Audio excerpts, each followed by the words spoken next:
subject to monitoring and recording. Thank you for using GTL. Mr. Davis. Yes. Hello, how you doing? Good morning, Mr. Davis. This is Christopher Moltz. Okay, hello. You just wrote me a letter. I got in the mail 2 nights ago. And I responded yesterday morning. I added your phone number this morning. Oh, I remember. Yes, you have a... Stephen Sparks. Yes. Stephen Sparks is my cousin. Yes. Okay, I remember now. I write about 30 to 40, maybe 50 prisoners, so bear with me if it takes me a little bit. But yeah, I recognize who you are, yes. Yeah, I'm in Virginia at Sussex 2 State Prison. I sent you, I answered all your questions and sent it back yesterday. Okay, very good. Yeah, he's so it'll be there. It'll be there in a few days.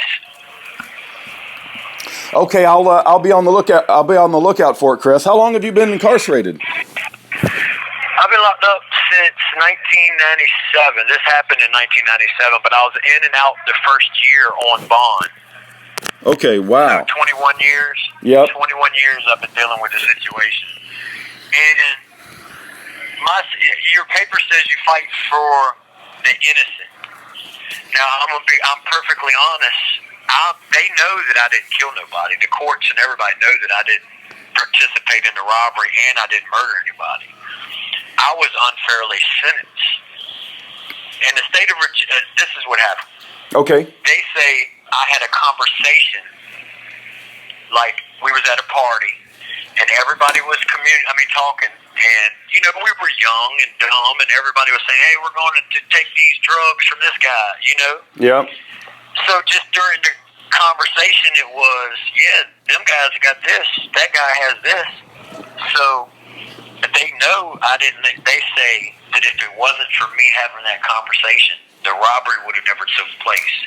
During the robbery, a man got shot during the struggle for the gun.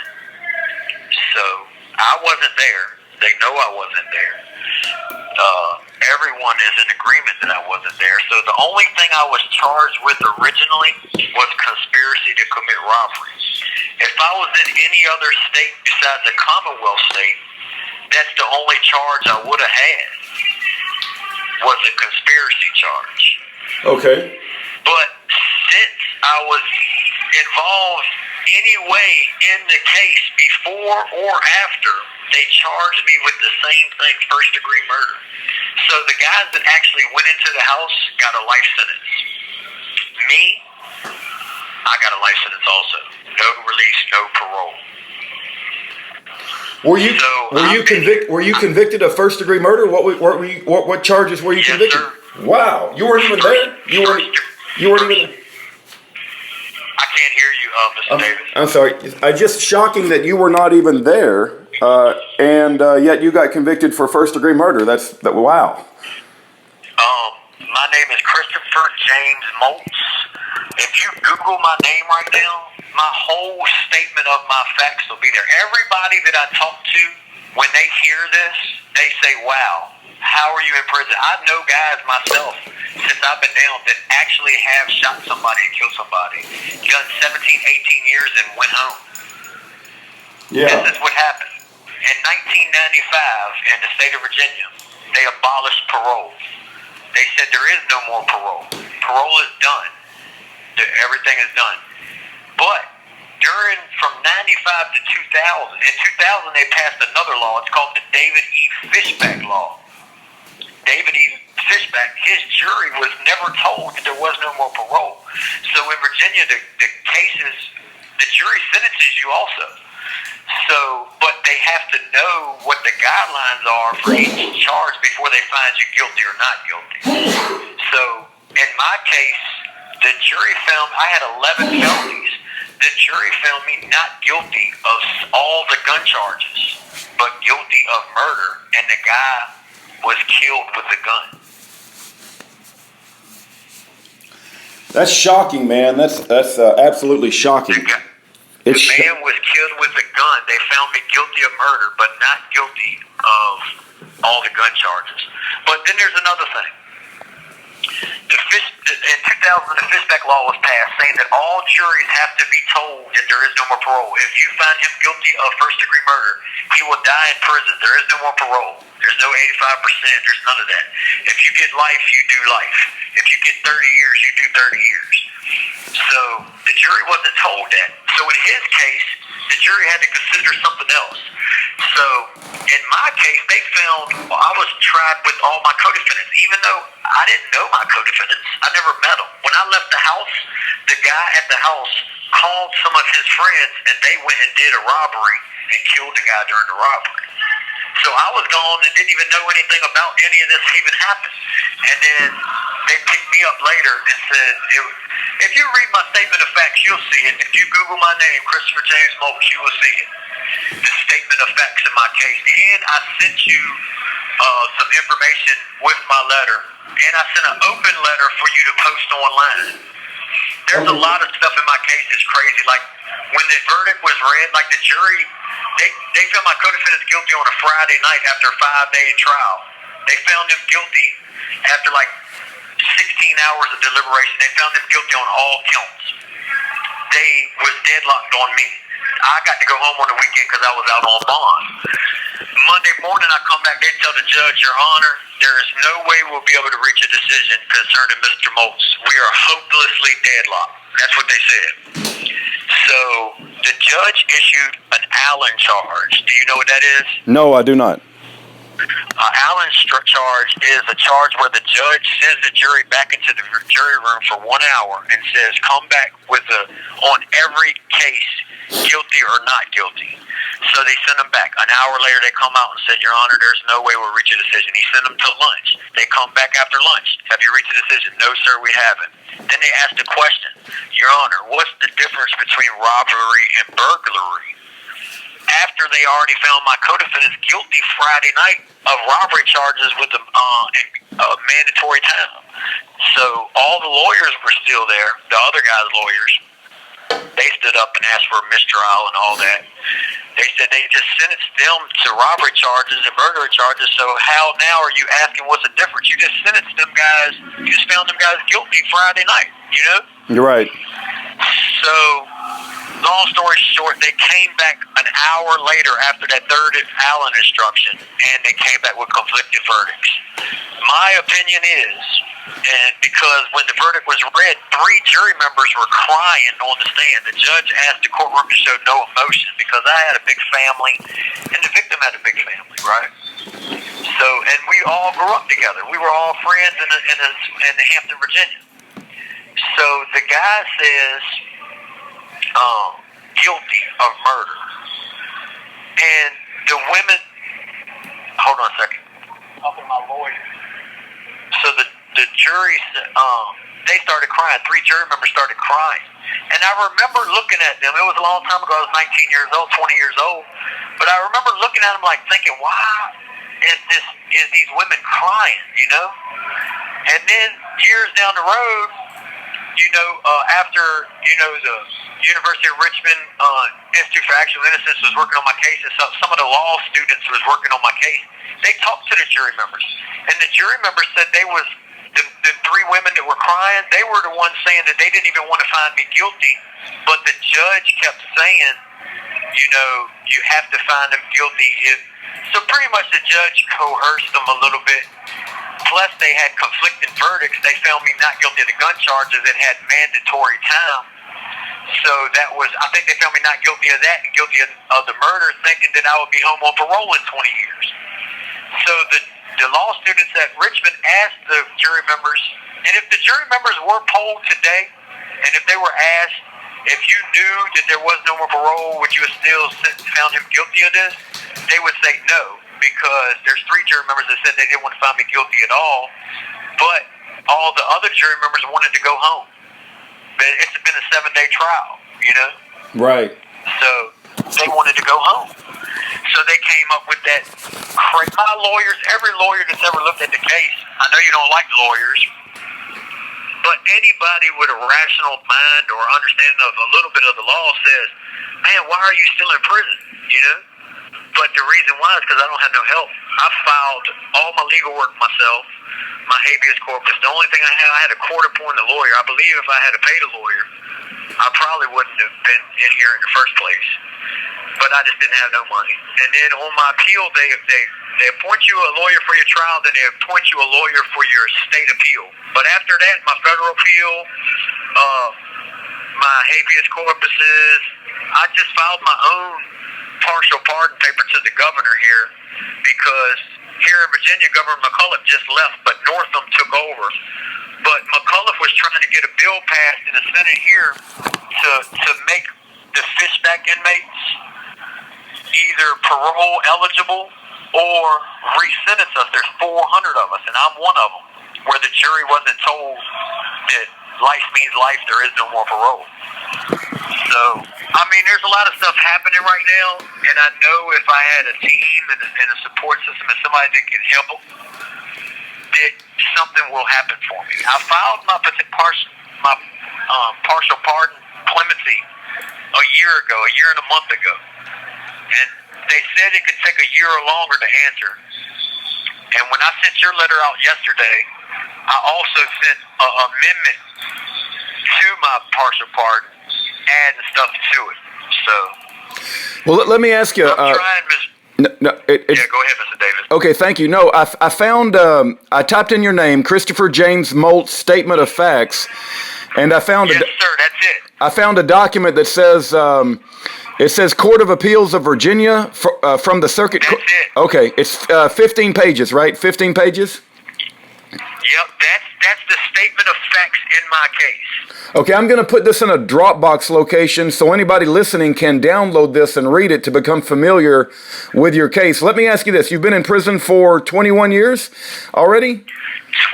This happened in December of 97, and I got found guilty December of 98. So what was... I was in and out on bond from 97 to 98, so yes, 20 years. You were arrested in December of 1998? 97. 97. Okay, December of 97. Okay, so yeah, you That was my arrest date. Okay. What was the specific date? Do you remember the specific date? Otherwise, I'll just put December of 97. December 18th or 19th. Okay.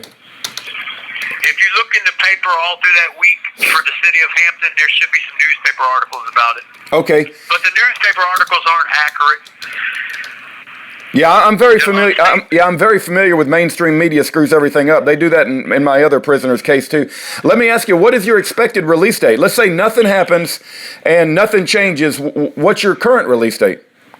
No release date. Wow. Mr. Davis, the state of Virginia took parole in 1995. Okay, all right, that's what you said earlier, right? Okay, I didn't realize that. Life with no parole, no release. For a conversation. Yeah, you weren't even there when the guy got shot. It was a group of other people. I didn't even participate in the robbery. I just talked about it and left.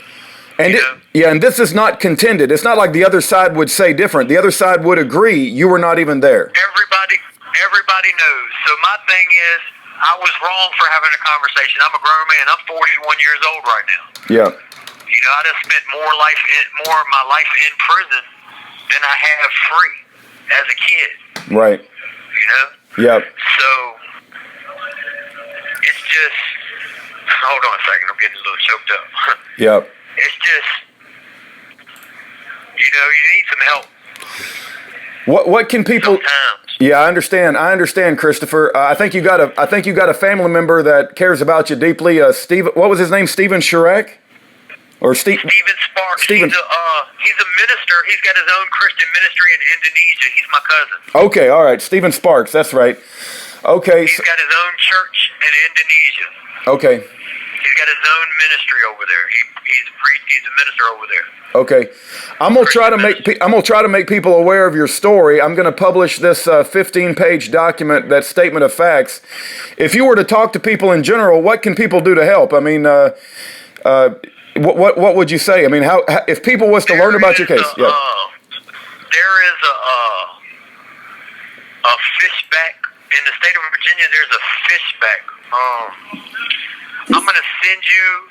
You can email me, and that it would be easier to to communicate, but I sent you in the paper my email. We get emails here, so we do have an email system. Is that JPay? Is that JPay.com? Yes. Okay, I'm very familiar with JPay. Okay, yes, all right. And just my name and my number, Christopher James Moltz. But there's a petition going around in the state of Virginia, and it's for the fishback inmates, and it's a bunch of people that are working on it. Our head of the parole board here, she's the one that reviews clemencies and pardons, and her name is Miss Adrianne Bennett, and she's the chairman of the parole board in Virginia.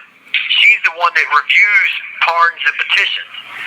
And it's my understanding that right now they're pulling all the fishback inmates to review thoroughly, because the governor is real passionate about trying to get a bill passed for the fishback inmates. So if people will go and support me, Christopher James Moltz, and the fishback bill, it's just 417 inmates in the state of Virginia that are under that fishback rule, that were sentenced by a jury between 1995 and 2000. See, when they changed the law in 2000, they should have made it for everybody, but they just forgot about the 400 of us from 95 to 2000. You see what I mean? Yeah. So what do you ask? What can you want people to write letters to Governor Ralph Northam, the governor of Virginia? And Miss Adrianne Bennett, the head of the parole board. I'm trying to find her address right now. Adrianne Bennett, parole board. Miss Adrianne Bennett, she's the chairman of the parole board in the state of Virginia, and just in support of the fishback inmates and me, just a letter saying, hey, this guy's been in prison, and they know he didn't kill nobody, they know he didn't participate in a robbery. It was a conversation. There's guys that have actually did it. Yes. I've learned. I've got my GED. I've got some trades. I've done every schooling. I've had one charge in 17 years.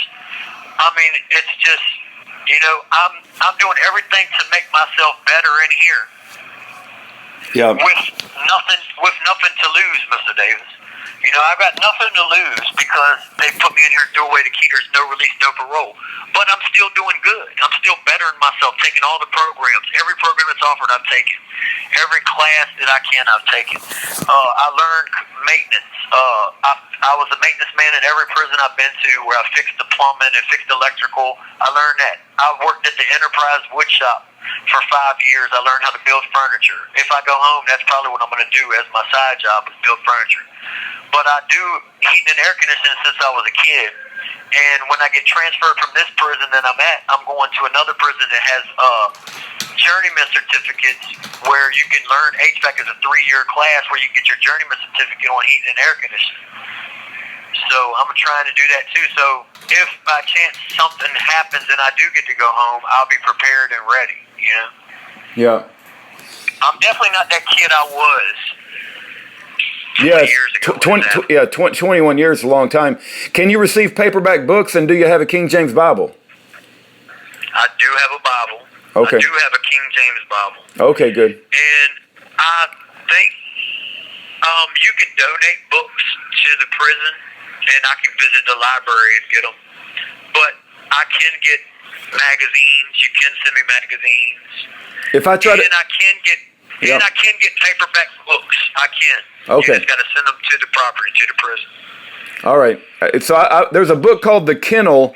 It's about for-profit. The Kennel. It's written by a guy by the name of Dr. Ken Hovind. He spent 9 years in prison himself, and it documents for-profit prisons and how they put people in prison, because they got to keep the prisons full. They don't want to let anybody out because 1 minute remaining. They're making. I've read portions of that book.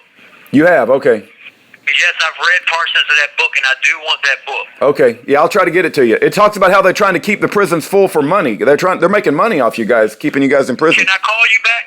Yeah, you bet. You bet. They said a minute. I'm going to call you right back right now. Okay, sounds good, Christopher. All right. All right. Thank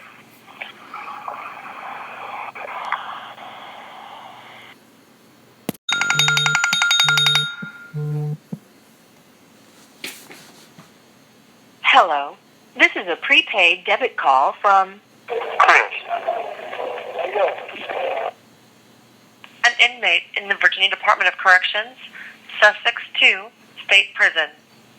To accept this call, press 0. To refuse this call, hang up or press 1. To prevent calls from this facility, press 9.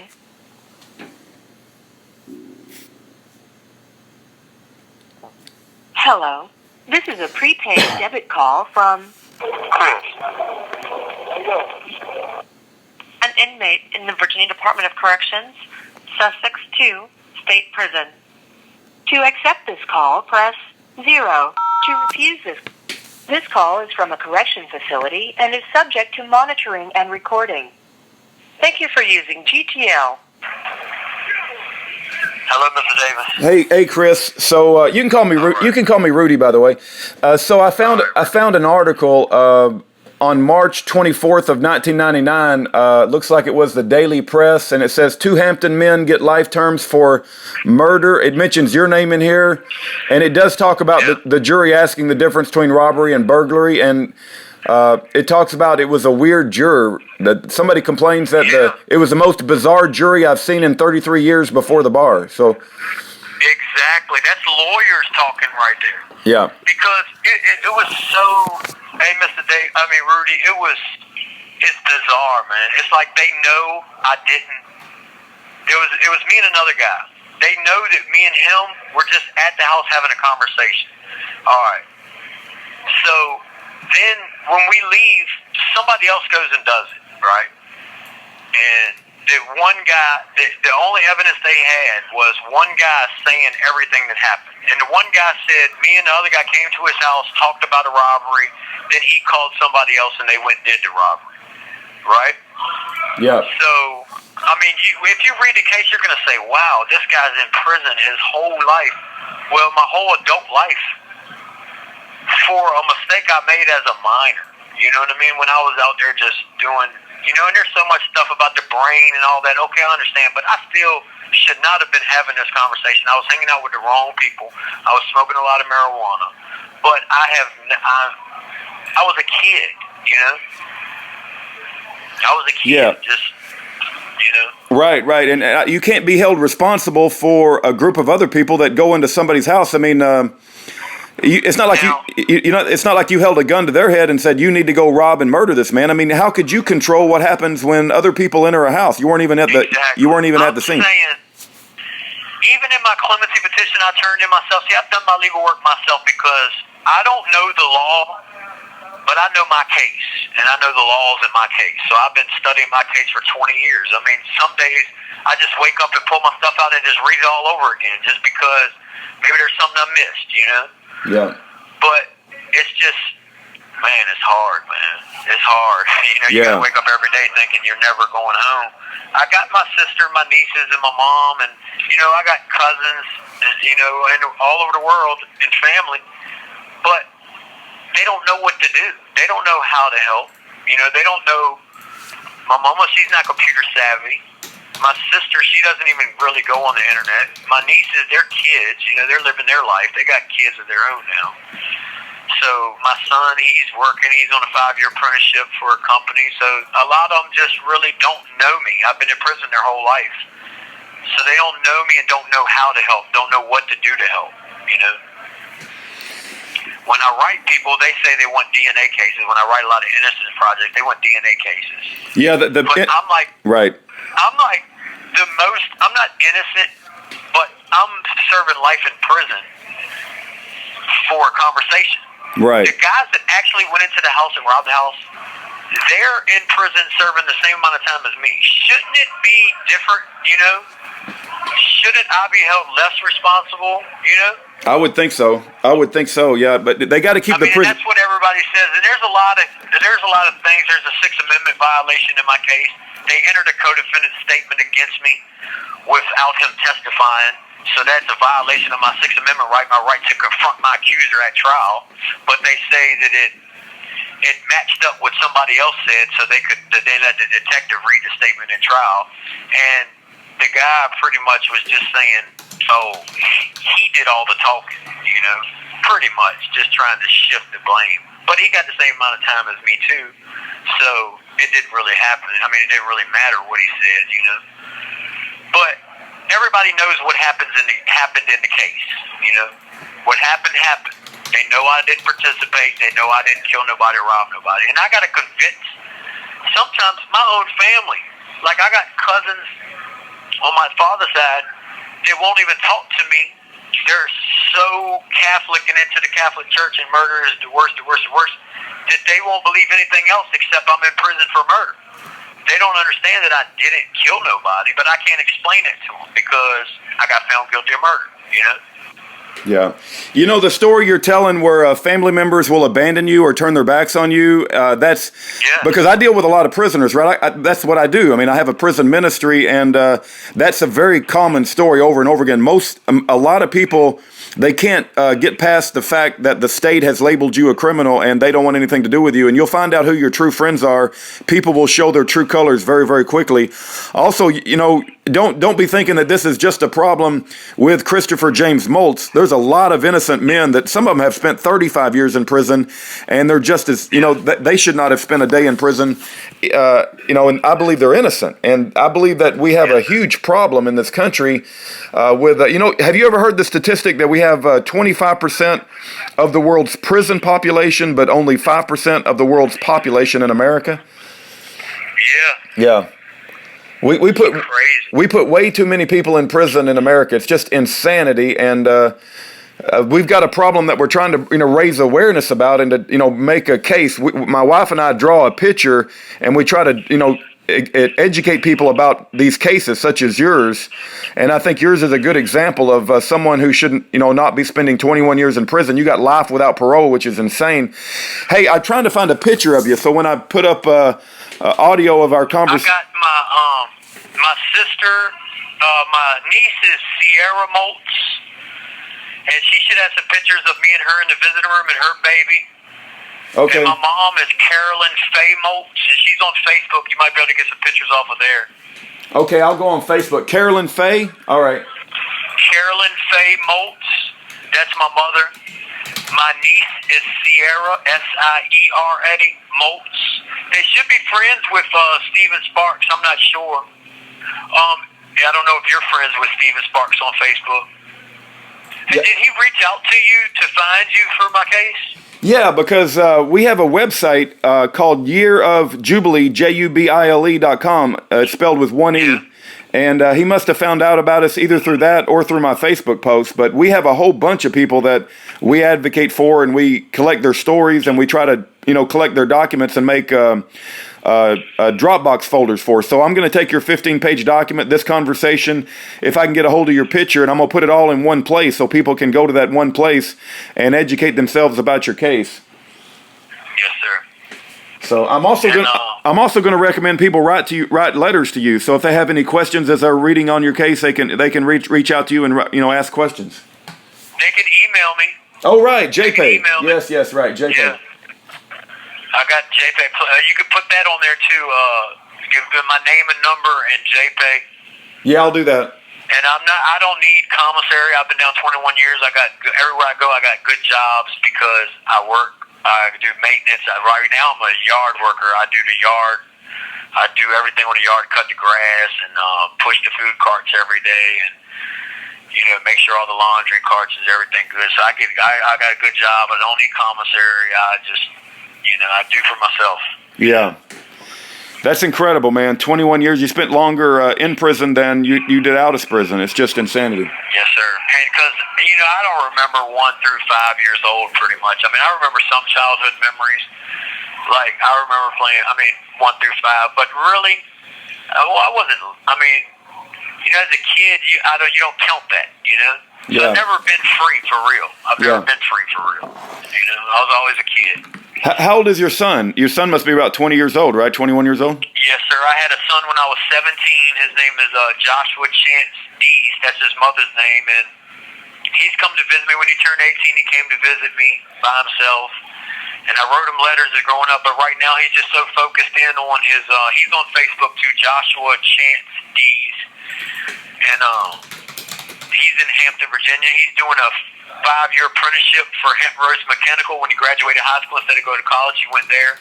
And at the end of the 5 years, he's going to have his master's in welding, plumbing, heating and air conditioning, everything, everything. So he's going to be a master contractor when he's done next year. Man, that's wonderful. Yeah.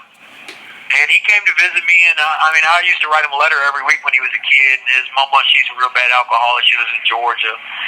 His aunt and uncle took him in when he was like 5 or 6, and they raised him up.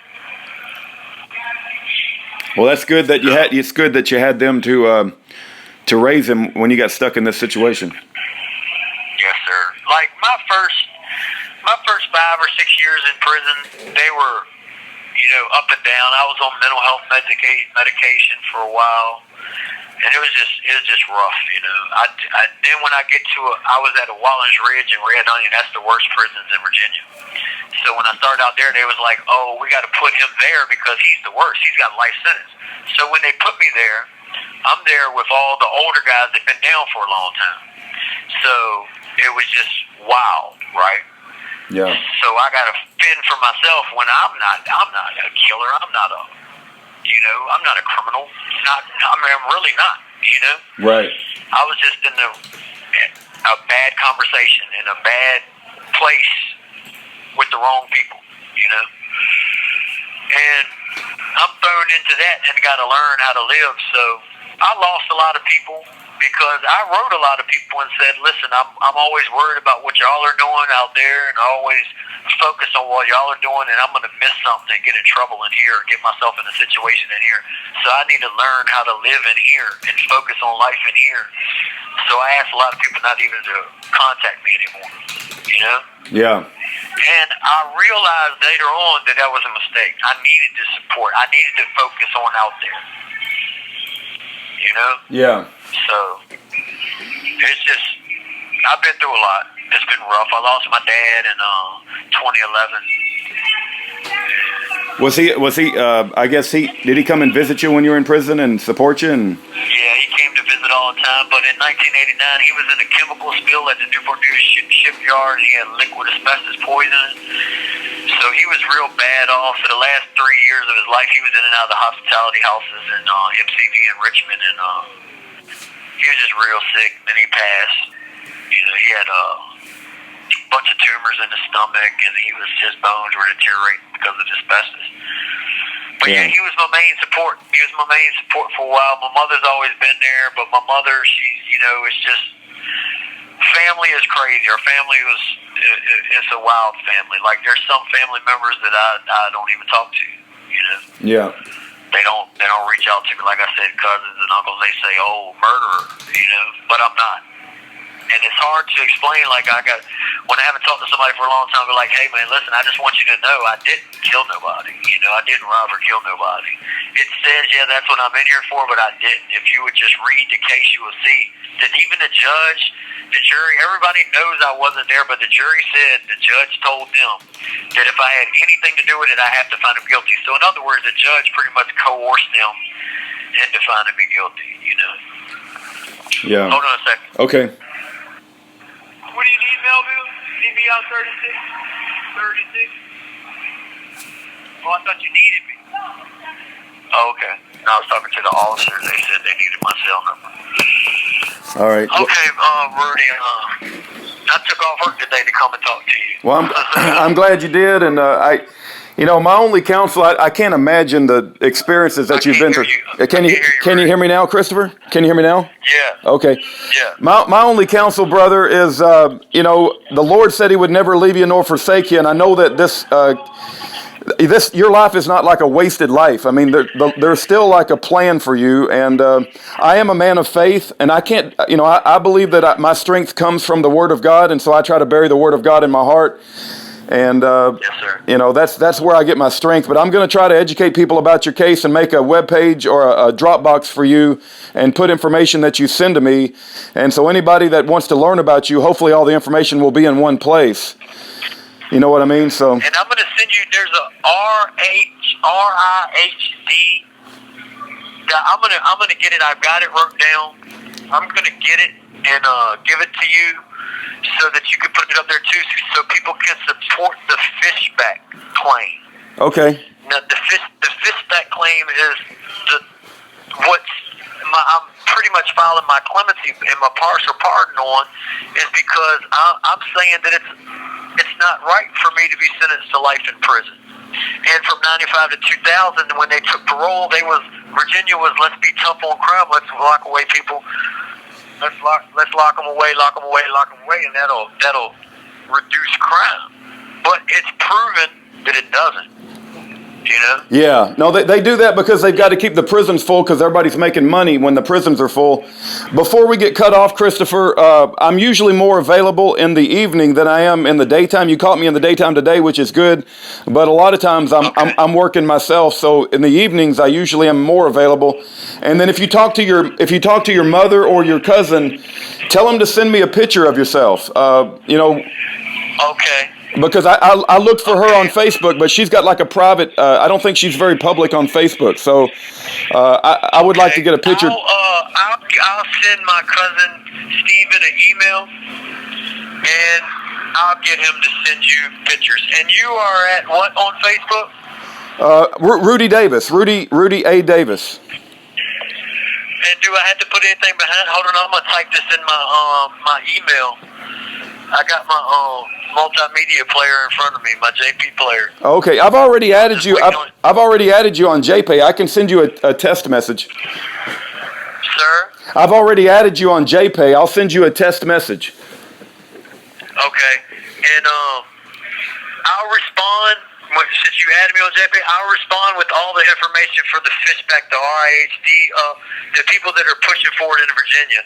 That way you can join in your ministry to that Fishback group, and they're visiting the prisons. They're doing the same thing. They're like I don't know if they're a Christian ministry, but they are Christian ministries with them that come and visit, and that's what they do. But I want to give my mom and my nieces and stuff your info so they can look at your stuff. Yeah. Well, so how do they find? How do I? Okay, so that would be Year of Jubilee, JUBILE.com. Year of Jubilee. I can't hear you, Mr. Dave. Yeah. It's let me hold on just one second. Yeah, year. Can you hear me now? Year of Jubilee. YEARO. Yep. Yep. Yep. And then it's Jubilee. JUBILE. What is it? ILE. .com. .com? Yeah. .com. All right, and you're Rudy Davis. Right. RUDYDAVIS Facebook? Yes. Rudy A. Davis? Yes. Alright. And I will get everybody to look it up. You bet. And you're on YouTube too. Yeah, we are. We are on YouTube. Now the YouTube channel is LoneStar1776.com. Hold on. I can't really hear you that good. Okay. Yeah, the YouTube channel is different than the website, and the YouTube YouTube is what? LoneStar1776.com. Lone Star. Yep. 77. No, 1776. 17. Hold on. 16. No, 17. 1776.com. 1776.com. Yes. That's right. And that's on YouTube? Yes. That's all they got to do is go to LoneStar1776.com on YouTube. Well, yeah, yes. It'll take you to my YouTube channel. That's right. All right. Okay. We're going to be praying, Chris, that God works a miracle, and, keep the faith. Don't ever give up. I'll try to get some letters out to you, and I'm going to try to tell people. You have 1 minute remaining. I'm going to try to I will send you an email. I will send you an email with some of that stuff in it today for the Fishback support groups. And I thank you so much, Mr. Davis. Okay, God bless you, Chris. We're praying for you. God bless you too, and tell your wife and everyone I said hello, and I send my prayers. Okay, we will, Chris. Y'all be good. Thank Okay, you. all right. God bless. Bye-bye. Thank you. Thank you for using GTL.